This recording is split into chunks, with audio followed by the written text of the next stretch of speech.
नमस्कार, मैं हूं विज्ञान प्रकाश। पेश है आज का न्यूज पॉइंट।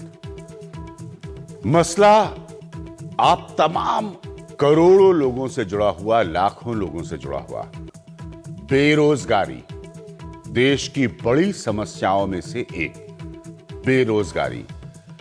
इस बेरोजगारी की क्या तस्वीर है, क्या आलम है, क्या दिक्कत है, क्या मुश्किल है, क्या तकलीफ है, यह उत्तर प्रदेश की इस रिपोर्ट से जाहिर होता है।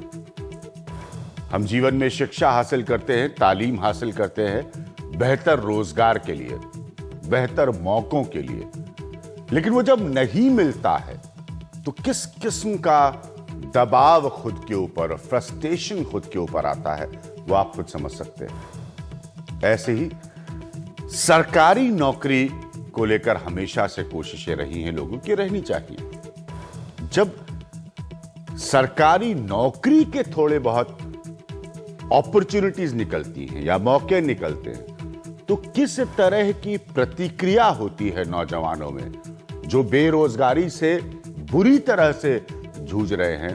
किसी भी चौथी श्रेणी के स्तर पे भी नौकरी के लिए किस तरह की प्रतिक्रिया होती है, वो आप देखिए उत्तर प्रदेश से इस रिपोर्ट में, और इसके बाद हम इस पर चर्चा करेंगे।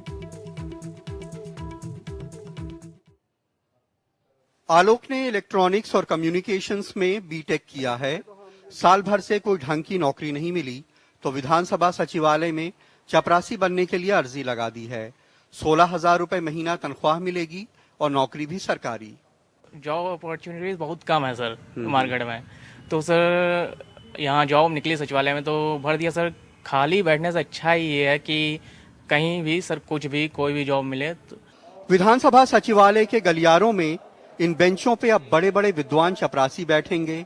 कोई हिस्ट्री में डॉक्टरेट होगा, कोई फिलॉसफी में, तो कोई साइकोलॉजी में, तो कोई एमएससी एमकॉम।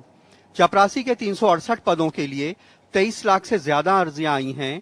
इनमें 255 पीएचडी हैं, 1,53,000 BTech, BSc, BCom, BA, 25,000 MSc MCom MA और 75,000 12वीं पास।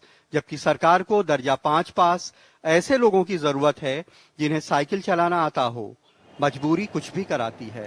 According sir our prime minister Narendra Modi ji भी सर पहले सर चाय की दुकान पे काम करते थे सर और धीरूभाई अंबानी सर पहले पेट्रोल पंप पे काम करते थे सर। तो सर कोई काम छोटा बड़ा नहीं होता है। विधानसभा सचिवालय में चपरासी की भर्ती सिर्फ इंटरव्यू से होती है, कोई लिखित इम्तिहान नहीं होता। अगर 23 लाख लोगों के इंटरव्यू को 10 बोर्ड बनाए जाएं तो भी 4 साल 1 महीना लगेगा। और अगर सरकार भर्ती के नियम बदलती है तो फिर से एप्लीकेशंस मंगानी होगी। इतने काबिल लोगों को चपरासी बनाने की कई मुश्किलें भी हैं। यह भी संभव है कि वो खुद उस पर नौकरी पाने के बावजूद इतने छोटे ओहदे पर काम करने में खुद को बहुत फ्रस्ट्रेटेड महसूस करें, या उनसे काम लेने वाले अधिकारी या जो दूसरे लोग हैं उनको भी कुछ संकोच हो। इससे कम पढ़े लिखे पुराने चपरासी भी डरे हैं कि कहीं ज्यादा पढ़े लिखे चपरासी उनसे भेदभाव न करें। अब हो सकता है कि उनकी सोच बदल जाए, हम लोगों में सामंजस्य बना ले तो भले ही ना पैदा हो, वरना संभावना है कि भेदभाव पैदा हो। जिन 255 पीएचडी किए हुए लोगों ने इस विधानसभा सचिवालय में चपरासी बनने के लिए अप्लाई किया है, आप उस दिन की कल्पना कीजिए जब वो चपरासी बन जाते हैं तो शायद विधानसभा का बाबू उनसे कुछ इस अंदाज में बात कर रहा होगा कि डॉक्टर साहब मेज कुर्सी ठीक से साफ कीजिए, डॉक्टर साहब पानी पिलाइए, डॉक्टर साहब फाइल यहाँ से निकालिए वहाँ ले जाइए। फिलहाल अच्छे दिन तो कुछ यूं ही नजर आ रहे हैं। लखनऊ में कैमरामैन रमेश वर्मा के साथ कमाल खान, एनडीटीवी इंडिया। और हमारे साथ डॉक्टर पीके अग्रवाल यहाँ पर मौजूद हैं, फॉर्मर आईएएस ऑफिसर है, उत्तर प्रदेश से जुड़े रहे हैं। हमारे साथ विजय बहादुर पाठक साहब मौजूद हैं जो कि भारतीय जनता पार्टी के स्पोक्स पर्सन है उत्तर प्रदेश बीजेपी के, और साहिब सिंह जी मौजूद हैं जो कि नेशनल एग्जीक्यूटिव मेंबर हैं समाजवादी पार्टी के। उनका दर्जा एक कैबिनेट मिनिस्टर का है उत्तर प्रदेश की सरकार में। मैं साथ में आप लोगों को ये भी बता दूं, चूंकि आप लोगों की बहुत प्रतिक्रियाएं मेरे फैन पेज पर आती हैं, तो आप लगातार लिखते रहिए। मैं कोशिश करूंगा कि उसको पढ़ के भी प्रश्न पूछता रहूं। आप फेसबुक पर लगातार लिखते रहिए मुझे, और मैं आपके प्रश्नों को कोशिश करता रहूंगा कि उठा लूं इसी कार्यक्रम में लाइव। डॉक्टर पीके अग्रवाल, ये क्या और क्यों हो रहा है? इसका कारण तो आपने बता ही दिया है कि बेरोजगारी है। हाँ। और ये बेरोजगारी का ही प्रतीक है हाँ। कि पीएचडी और पोस्ट ग्रेजुएट लड़के अप्लाई कर रहे हैं। लेकिन इसमें एक कमी थी, जब फॉर्म दिया गया तो उसमें अगर केवल यही होता 5वीं क्लास पास, लेकिन उसमें लिखा था जो डिटेल फॉर्म है कि 5वीं क्लास पास से लेके पीएचडी तक, ये लिखने की आवश्यकता नहीं थी चपरासी के लिए। वैसे वो अप्लाई कर सकते थे, तो इससे और लोगों को जरा प्रेरणा मिली कि हम पीएचडी भी भर सकते हैं डीफिल। अदरवाइज जो चपरासी की पोस्ट है उसके लिए ज़्यादा क्वालिफाइड व्यक्ति की जरूरत नहीं है, आवश्यकता नहीं है।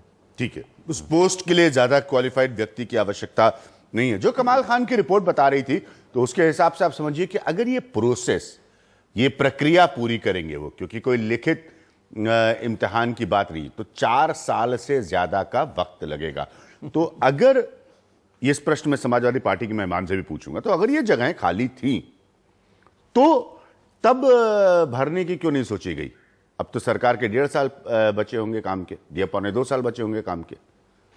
इसमें ऐसा है कि जो 4 साल बोला जा रहा अगर है, प्रक्रिया प्रोसेस चली, क्या बुलाइए, तो बात करिए, उसमें 4 कितने लाख लोगों ने, 23 लाख अर्जियां आपके पास आई हैं, 23 लाख बेरोजगार नौजवान काम करने के लिए चतुर्थ श्रेणी में तैयार हैं। देखिए, हमारा जो प्रशासन है हाँ। वो इस प्रकार की समस्याओं को हल करने के लिए बड़ा सक्षम है। हाँ। कोई ऐसा ढंग निकाला जा सकता है क्या? कि इसमें 4 साल से बहुत कम लगे। ठीक है, क्योंकि एक ही ढंग है हाँ। कि इसमें इंटरव्यू के साथ साथ थोड़ा कोई रिटन टेस्ट भी हो जाए, क्योंकि एक जो क्वालिफिकेशन है वो पढ़ना और लिखना हिंदी आना चाहिए। अब वो इंटरव्यू के समय आप कैसे साइकिल चलाना, हाँ, साइकिल चलाने का है, हाँ। तो प्रत्येक डिस्ट्रिक्ट जिला स्तर पर साइकिल चलाने का टेस्ट होगा, तो इसमें बहुत से निकल जाएंगे। तो इसको आपको विकेंद्रीकृत करना पड़ेगा। हाँ।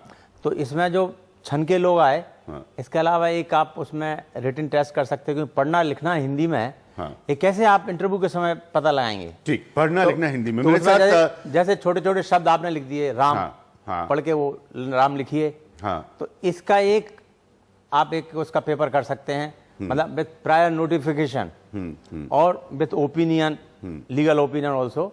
और अगर ये पहले नोटिफाई हो जाता तो बहुत अच्छा है, कि लोगों को पहले समझना चाहिए, बड़े बड़े अफसरों को, कि भाई ये समस्या आ सकती है जिस देश में। क्योंकि लेखपाल का भी एक इन्होंने रिक्रूटमेंट किया है उत्तर प्रदेश में, और बड़ा सफल किया है, और इतने लाख लोग बैठे उसमें। तो ऐसा नहीं है कि मतलब प्रशासन या उत्तर प्रदेश प्रशासन इसको करने में सक्षम नहीं है। हो सकता है। हाँ। बड़ी समस्या बेरोजगारी की है। मेरे साथ साहिब सिंह जी मौजूद, जैसे मैंने कहा कि वो नेशनल एग्जीक्यूटिव मेंबर है समाजवादी पार्टी के, एक कैबिनेट मंत्री का दर्जा उनको हासिल है उत्तर प्रदेश सरकार में। आप साहिब सिंह जी ये बताइए कि क्या ये उत्तर प्रदेश की बेरोजगारी नौजवानों की, वहां की सरकार को, एक नौजवान पॉलिटिशियन की सरकार है, क्या उनको शर्मसार नहीं कर रही है? अभी ज्ञान जी देखिए, जहां तक सवाल है बेरोजगारी का, हाँ, इसे स्वीकार करना पड़ेगा, ना इससे भागा जा सकता है, ना मतलब जो है इससे इनकार किया जा सकता है। बेरोजगारी एक बहुत बड़ी समस्या है। हाँ, हाँ। और जहां तक सवाल है उत्तर प्रदेश का, उत्तर प्रदेश 21 करोड़ की आबादी का प्रदेश है। उत्तर प्रदेश में जो है जो नौजवानों की संख्या है, प्रदेश में जो है 60% नौजवान हैं। जो साक्षरता की स्थिति है, राष्ट्रीय साक्षरता के बराबर जो है 70% से ज्यादा उत्तर प्रदेश की साक्षरता है।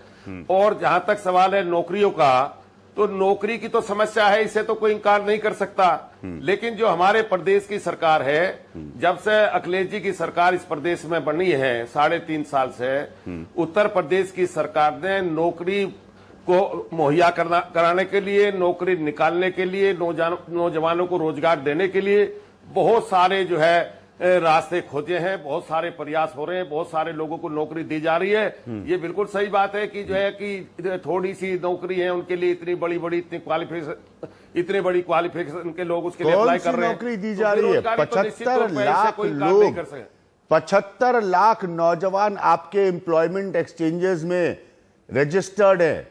75 लाख, ये आपके आंकड़े बता रहा हूं मैं सहमत हूं आपकी बात से। 75 लाख, 23 लाख लोगों ने सिर्फ इस नौकरी के लिए अर्जी दी है।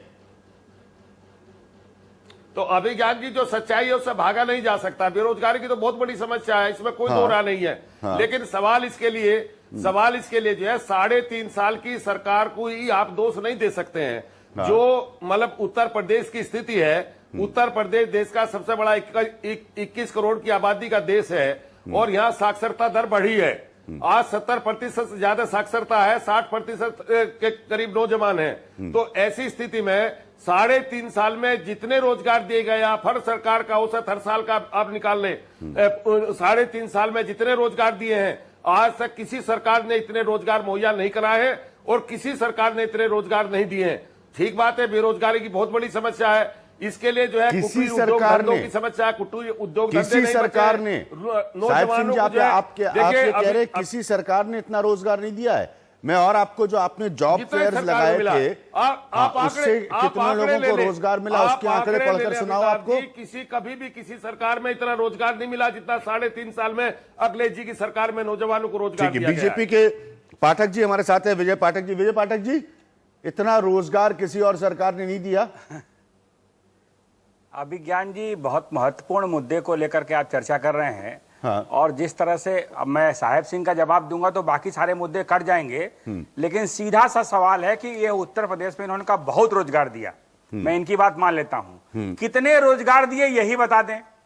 कौन सी ऐसी नौकरी जिसका इन्होंने आवेदन निकाला, जिसको ये अंतिम समय तक ले जा पाए। सारी नौकरियां कोर्ट में हैं। कल ही ग्राम सेवकों को लेकर हाई कोर्ट ने कहा पुलिस भर्ती पर रोक है। जितनी नौकरियां हैं, यहां तक कि इन नौकरियों को देने वाले जो आयोग बनाए गए हैं वह सारे आयोग भी सवालों के घेरे में हैं।